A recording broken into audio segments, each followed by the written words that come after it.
Hi guys, today I'm going to show you how to fix a spring blade. This one here, I just used it for 3 or 4 times and it's broken, as you can see. I tried to use glue but it doesn't work.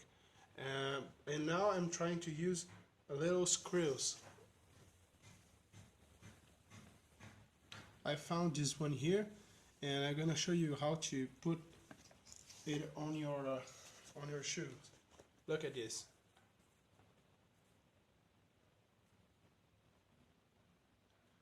If you look closely here, we have a small hole and you can put the screw inside this hole here and another hole here.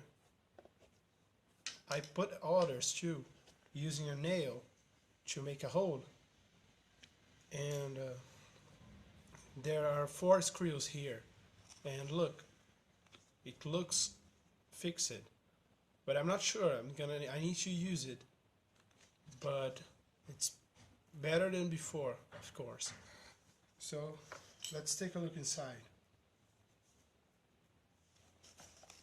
I'm gonna put this screw inside the hole here.